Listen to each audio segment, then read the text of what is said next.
Welcome back to Let Glory Shine. I'm your host, Martha Glory, and I'm so excited to be here for yet another episode of Let Glory Shine. Today, as always, I have a special guest.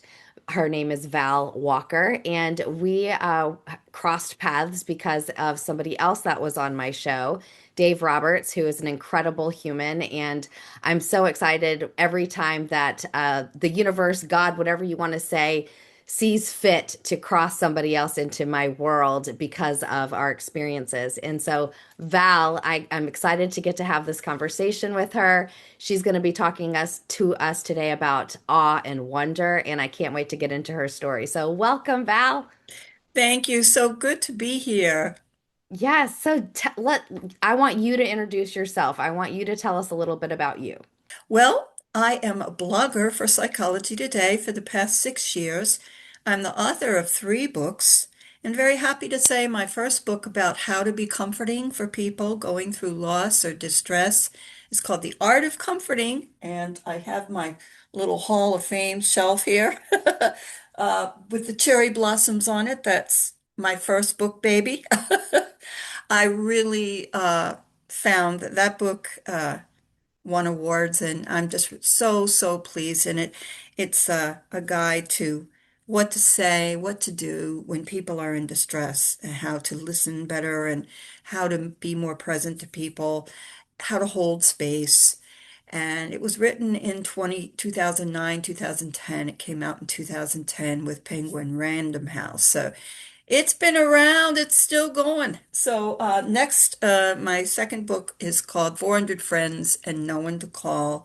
And Mm. that is a book about dealing with loneliness, especially breaking out of isolation and building community. And I really discuss what community means and how a lot of times we need community just to be part of something through volunteering or something before we can build new friendships. You don't just walk out and build a friendship. It usually comes through a shared activity, and we need community to share. So I wrote this whole book about that, 400 Friends and No One to Call, and I'm pleased to say, even during the pandemic, people found some of it helpful. Uh, During lockdown, I mean, interesting for a book to come out about how to get out and meet people when it was an interesting straddle, but a lot of people got the basic message about just being proactive and not looking at not having friends or support as some kind of judgment on you. It happens in our society. It's not your fault. So that was one of the biggest messages I got out there. So that was 400 Friends. And finally, I hope we'll spend a lot of time talking about my latest book, which is called Healing Through Wonder: How All Restores Us After Trauma and Loss. And what it is I realized through my personal journey that my sense of wonder had been like a secret power and a hidden, very underappreciated power of mine, a strength of mine was that I could look up and my whole day could change because a red heron or a blue, excuse me, a blue heron or a red cardinal or maybe some kind of wondrous experience happened, and it would shift me out of my rumination, traumatic memories, grief and loss, feelings. And what Awe and Wonder did, which I noticed through the last several decades, was that it always was something I could count on, that sense of wonder inside of me, that I had this ability to see the beauty and stop and notice things, and I allowed it to uh, transform me a little bit. I allowed these experiences to make me feel wondrous, make me feel reverent, or see miracles, or um, just to be amazed. I realize being amazed is a really beautiful gift that makes us resilient. And it can be with people, it can be with nature. You can be amazed by an incredible piece of music that gives you chills. You can be amazed by actually 7 or 8 whole different categories of wonder. So, long story made short with this book, I wanted to capture my experiences, especially with great blue herons, my Mhm. experiences with birds. So the first third of the book is how my experiences with birds helped me heal from domestic violence back in my early 20s. Indeed, I was suicidal, and I was about to swallow my Valium that I had in a little jar, and I had run all away. I was homeless at the time. This is in the late 1970s. I'm a boomer. I'm old. So this was back when there were no domestic violence shelters for women in Richmond, Virginia, where I was living at the time. They didn't open until after what happened to me. So I'm running, I'm homeless, I'm trying to escape this very dangerous man. I was not being very supported by the people in my network because people didn't understand domestic violence too well. So I was really, I'm getting into my story, but long story, I I was so ready to give up. And at the same time, in that same 2 weeks when I was running and homeless from this person, my dearest person in my life, my grandmother, because I didn't have close relationships with anybody else in my family. The only person I really loved and trusted was my grandmother, Viv, and she died of a heart attack during the time I was running from this perpetrator and homeless. So I really was ready to end it all. I started swallowing a bottle of Valium sitting by the James River on a September evening, and the sun was getting really low. It was going into twilight. It was very beautiful sky, but I was caught up in my own little death wish to get it done. And this amazing experience happened. A great blue heron circled above me and landed about 10 feet away from me and stared at me. And the power of that bird staring at me stopped me. And I just couldn't finish swallowing the pills. I just got into an eye to eye, soul to soul. It felt like soul to soul connection. It was so powerful. It shifted everything in my mind about ending my life. And I realized there's so much more to this world. It's not just about me and my drama as a human. Here's this whole world. It's like the heron opened me up to this wonder and awe. And I realized, my God, I really don't want to die. So I took the pills, threw them into the river. I got on my knees. I did pray. I'm just was so grateful to the heron.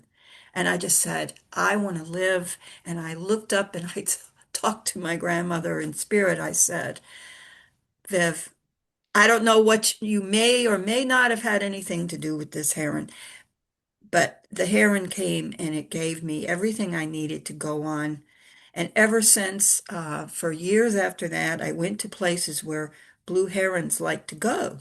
All these watery, marshy, rivery, sometimes ocean bays. When I went to these watery places and hung around with these watery birds, egrets, herons, ducks, geese, I was in my element. And all of that helped me hear my inner voice, my real self, the real Val, the not, you know, the Val who was hurt, but who was so willing to want to be here and embrace life. So I wrote all about those experiences in the first third of my book, but I also have four other people, Martha, that I profile who are also trauma and grief survivors, even a person who was dealing with addiction, and how her moments of wonder, how their moments kept coming back to them to keep them from going down more destructive paths. And these moments of awe and wonder we captured in my book. And there are also some of them on my YouTube channel sharing wonder stories. So thank you for hearing such a, I didn't really mean just to do an introduction for myself. I got right into the Yeah. inspiration for this book. But finally, it's really important you need to know the whole third of my book is also, I discovered neuroscience explaining what awe and wonder does to our brains, how it shifts our perception of the world and ourselves. And the neuroscience was so fascinating. I was in awe of that. So I blended neuroscience, my stories with the herons, and other people's stories. And I hope I cooked up a pretty good read. Wow. Val, I have so many things that I want to focus on because you Oh, said so many amazing things. And so I want to you go can back. unpack that for the. Right. I have a lot to unpack in the next 23 minutes, but Okay. I want to start with the going all the way back to you were talking your way through the different books that you've done. And wow, first of all. And second of all, the one that touched me the deepest, of course, is your latest work because I'm a trauma survivor, because I have had those moments of having to choose life, having to Yes. choose life over the pain that I was feeling so deeply in my spirit, in my heart, in my physical, right? And having to choose life. Yeah. And as soon as you said the blue heron, I had never connected those two things. But growing up on the compound, so I survived a religious cult. And Yeah. growing up on the compound, there was a pond, and blue herons and sandhill cranes would gather there. Oh, wow. And I remember sitting on the banks of that pond, watching those magnificent birds for hours. It was like a refuge, right? Yes. And so when Yes. you were, It I was. felt that so deeply of like, that was a moment in time that I could feel and capture, right? Of this innocence, of just being there and being safe in that moment, right? There was so many unsafe moments, but Yeah. sitting and watching those blue herons and those sandhill cranes, and they would dive for fish, and Yeah. then they would come back at like I had it took me to that place.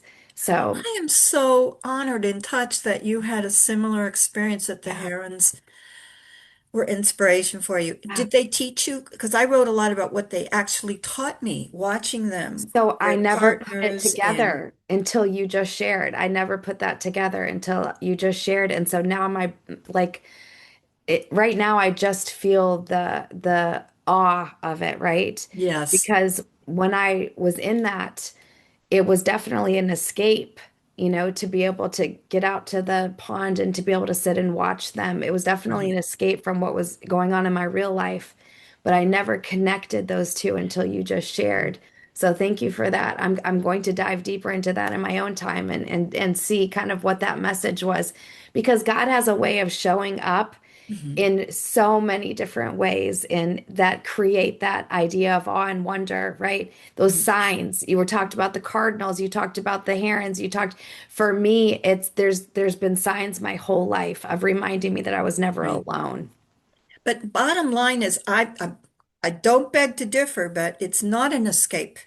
It actually helps us become more able and agile with our emotions, Mm, that we can feel the awe of a blue heron or a cardinal or a piece of music and still have feelings of mm, sadness, loss, anger, trauma. What I try to show in the book that these experiences of awe and wonder are not escapes from our pain or mm, grief. They mm. actually show us how to live with it, how to Wow. allow it, and that we can have so many feelings in one experience. Yeah. And all gives us the ability to open up and hold all the tension and the opposites of all those conflicting feelings. Awe teaches us how to be agile with our emotions.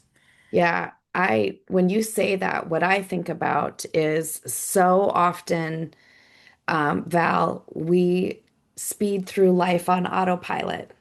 Yes, And caught there's up in our those, brain. yes, and we spend all the time up here and not here, right? So the ability to recognize awe and wonder is being able to drop from here to here Hmm. and being able to be present for the moment, right? It Because does that naturally. yes, 100%, Yeah, 100%. But we have to have the ability to recognize it and slow down enough to appreciate it. And yeah, so often we go through life on autopilot. And so the last few years for me has really been about how do I intentionally slow down enough that I don't miss the moment. And you can see way more when you slow down enough to appreciate the moment. And what this is what you're describing, right? Because for absolutely. me, the blue heron in that time of my life was an escape. I didn't have the tools to appreciate At what that time, it at was. that time. Now I Yeah. could, right? Looking Now, right. back. But a lot was going on.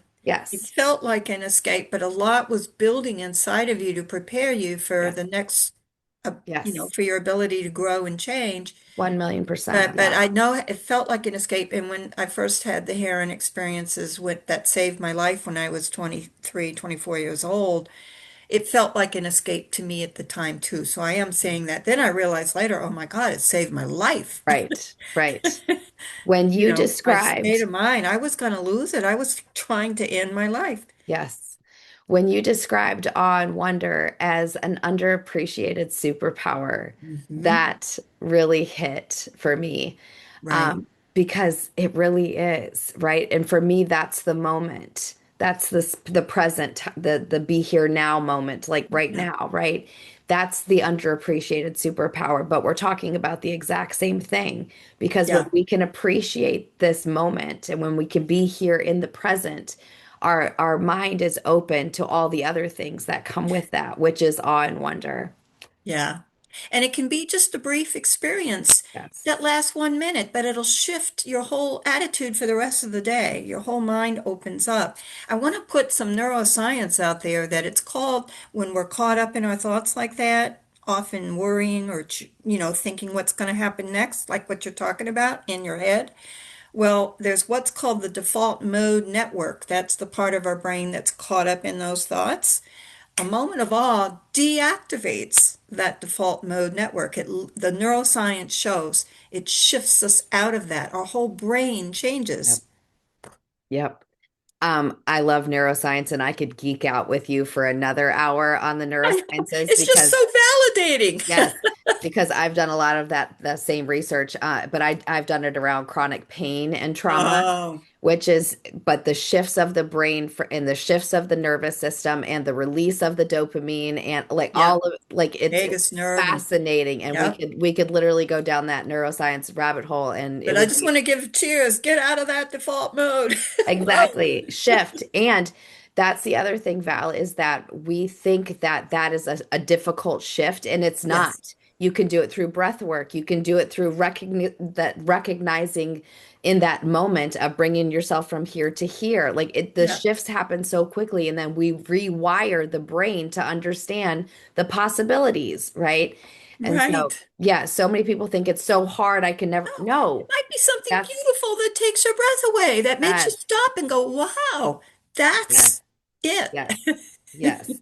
Um, the other thing that I don't want to miss is the miracles, right? Miracles are real. Miracles happen. Those are the moments that I have in my own life, and it sounds like you have in yours that changed everything for us. But so often when we're stuck up here again, we can miss that That's if right. we don't recognize it for what it is, right? And That's we're right. stuck on autopilot or we're stuck in fight or flight or we're stuck in whatever it is. So I want you to take the last 15 minutes or so and I want you to talk about your newest baby and why this is like the miracle of the now, right? Why is now the right time to talk about healing through wonder? Well, especially, let's just look at the collective and the world around us now and all the tensions and all the intensity. Yes. And I'm not judging it. I'm just saying Yeah. it's really, really hard to Curiosity. Yep. live and Yep. be focused on anything. We're constantly updating ourselves. Breaking news, breaking news. What happened? What happened? We're more pumped up to stay on our devices. And I don't want to get preachy here, but my goodness, a moment that gets you looking up that gets you outside touching grass or snow, that gets you out of your head, back in your body, saying, Here, I'm in the world, here. And look, when you have that ability to do that, in the spite of all the, you can call it negativity, all I'm saying is, awe and wonder help us be resilient to all of that destructive force around us Mhm. and all that it does to conjure up anxiety and worry in our brain, right? It's really hard keeping up with all these things going on in the world and right in our local communities. It is really hard. And I want people to know that even just 1 or 2 minutes of awe can help us not only get a break from all of that intensity, but it shows us we do have the power through our awe and wonder to own ourselves again, to hear ourselves think again, not through algorithms, but what's really going on when you step out and something beautiful takes your breath away. Let's go back to some red cardinals that might land you. People, I want to say, if you can have these moments, you're not letting all the terrible things in the world take you away from that. You're resisting. You're resisting the pressures of the world by saying, I'm going to stop and love this cardinal. I am going to stop and listen to this beautiful music. And it's like if you push forward to give yourself these moments of awe and wonder and nourish that, it's going to keep you more human, more kind, more courageous. It's going to bring out the best in yourself. So awe and wonder practices, very similar to maybe spiritual practices, build resilience and resistance to all the forces on you. And Yes. it's you. The thing is, you're not just Googling something to go, oh, I want to see what a blue heron or red cardinal means as a spiritual message for me. You can get all caught up in the head stuff around symbols. I really want to put that out there. So many of us get into intellectualizing and thinking too much about the awe moments. It's like, what does that mean? What does that mean? Okay. Yes, we can do that, but please don't get so caught up in it that you get up in your head thinking about the cardinal or taking pictures for Instagram about the cardinal, but you're not having the moment. That that's where the power and the magic is just that moment where you're not trying to control it and do something with it. So I hope I didn't sound too preachy, but No, I love it. we need it. And Rachel Carson, the wonderful ecologist, she really said if we don't save our awe and wonder, we become destructive of ourselves and the planet. That awe and wonder keep us so human and so open. Yeah. Yeah. Um, I think about this from a child's point of view, right? When we are a child, everything is awe and wonder, right? We That's appreciate right. we appreciate as children, and I'm thinking about like when I watch my kids or my nieces and nephews, like I see everything is awe and wonder to them. But we lose that as life starts happening, as trauma starts happening. The same thing goes with our imagination, our ability to be creative, right? Those Yeah. things get changed as life starts happening to us. So, the intentionality behind bringing that back, right? Like, because Hmm. that in my healing journey, the same thing. I've had to reteach myself to Right. appreciate the moment and to be Yeah. able to see the signs and appreciate the awe and wonder, right? So, what can you share with somebody that's like, I don't even know where to start. There's nothing Oh. in my life that is worth awe and wonder. Mhm. What can you say to them, Val? Oh, thank you for that. Well, many of us find awe and wonder moments in nature, but we hardly even remember them. So, just as simple as taking short walks, but sit down with yourself and ask yourself when you last felt awe and wonder, even if it was only just brief, like just for maybe 1 minute. See, don't think it has to be a great, big, powerful experience. It can be these little things. So, I also encourage, this is going to sound like work, it's not at all, but just record the little moments just through a little log or journal of little sparks of when you had little brief awe moments like, oh wow, a bird landed there. Oh wow, that song came on the radio. It just sort of lifted me up and it gave me chills. So, like, it's like a little chills log. Go back and think about the times you got a chill, even for 10 seconds. Write them down. Just go, yeah, that happened last year. Oh, yeah, when that song came on. Oh, when my friend told the story about the visitation from his deceased grandfather. When did you get chills? Or that feeling, that electric feeling, and go ahead. And if you can even claim those moments, even from 10 years ago, if you can claim those, you're well on your way. You're opening yourself back up because the beauty about awe and wonder moments, it's contagious and they last forever. You can get a chill from something that happened to you when you were 10 years old Yeah, just by telling the story to a friend near you and saying, you know what happened to me when I was 10? Believe me, they're going to get the chills. You're going to get the chills. It's contagious. And you can have an awe moment all over again just through sharing a story. So thank right, you for listening to that because I'm quite excited about how awe doesn't ever just disappear. right, right. But it's the intentionality that allows it to keep creating And sharing it with and people. Awe is sharing it. contagious. Somebody Yeah, tells you something. Do you know what happened to me last night? And yeah, ooh, Aurora Borealis was there, or oh my God, that supermoon just took my breath away. Even yeah. little things like that, it really makes a difference. It does. And the problem I think in so much of our culture now is that we share the yuck so much more Share the freely, yuck. so much more freely than we share Yeah, this, right? yeah. And for me, I've decided no, I don't talk the yuck. I will only share this because there's plenty of people sharing the yuck. I don't need to be one of them, right?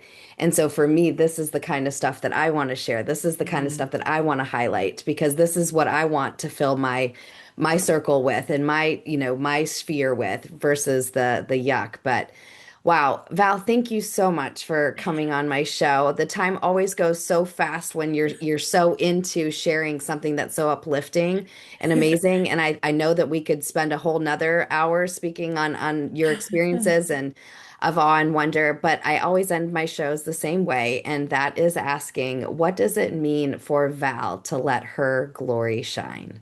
And I answer that one. Yes. Uh, what really, really warms me up is just pausing to see how beautiful, however amazing each day is. So it's a combination of gratitude and awe, just saying, we made it to this day. Look at this day. I'm so glad. I feel that every morning. I just have a practice of awe and gratitude, and that always works for me. Yeah. Wow.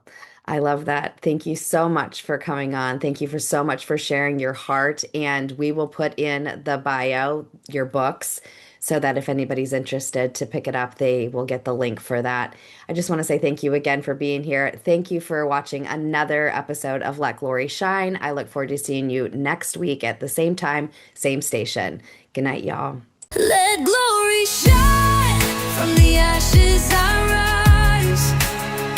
Every scar a story, every tear baptized. This is my freedom, this is my climb. Let glory shine, it's the power inside.